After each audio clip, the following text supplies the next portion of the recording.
So, as you probably know, the Yankees are going to be calling up top prospects Jasson Dominguez and Austin Wells to the roster on Friday.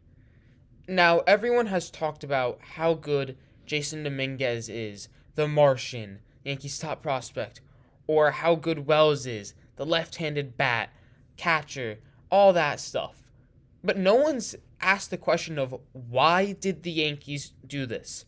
Why did the Yankees promote them? Because when you consider the factors here, it's odd that the Yankees decided to call both of them up. It's not to win this year, because the Yankees are out of playoff contention.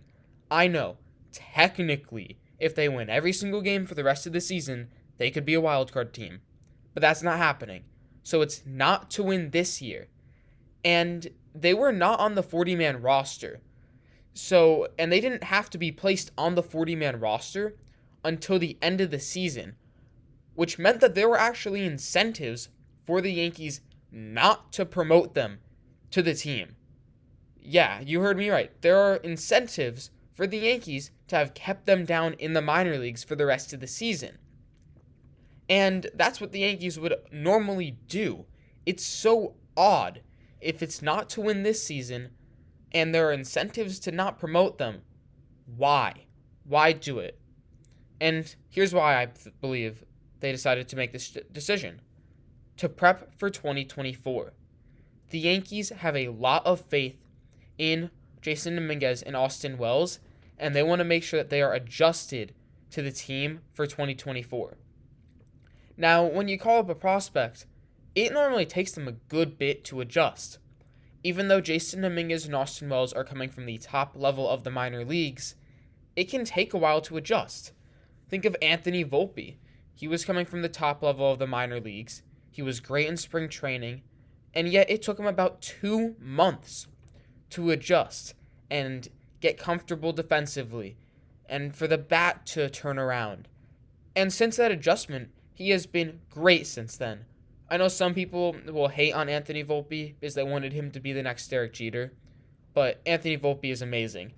He's a great defensive shortstop, and that bat shows a lot of potential, and it has been great for the Yankees. So just a little minor rant right there. But I think we're seeing the Yankees' plans. They are committed to 2024 and want to win. And I think this also tells us a little bit more about how Jasson Dominguez and Austin Wells fit into those plans. Jasson Dominguez, in my mind, is going to be the starting center fielder for the Yankees next year. Why else would they call him up? Harrison Bader, he's on waivers right now, so he's probably not going to be on the team by the time I post this video, but Harrison Bader isn't going to be with the team next year unless they re-sign him. And it's not as if the Yankees have great outfield depth, so they need a center fielder, and Jasson Dominguez can be that guy. Austin Wells can easily replace Ben Rortvedt behind the plate because Ben Rortvedt can't hit at all, or he could take some time at first base, helping Anthony Rizzo get some extra days off. So the Yankees promoting them so early shows that they have faith in them too. They're saying, hey, you are going to be parts of the team next year.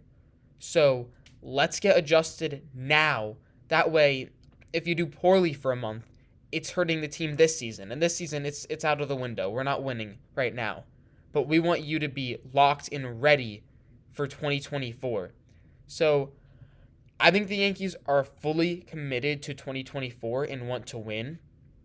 Because the Yankees could have saved money and possibly service time by not calling them up right now. And that would have been normal for the Yankees to do. But the Yankees know that 2024 is going to be a battle, and they're going to need every single Yankee ready day one to win it.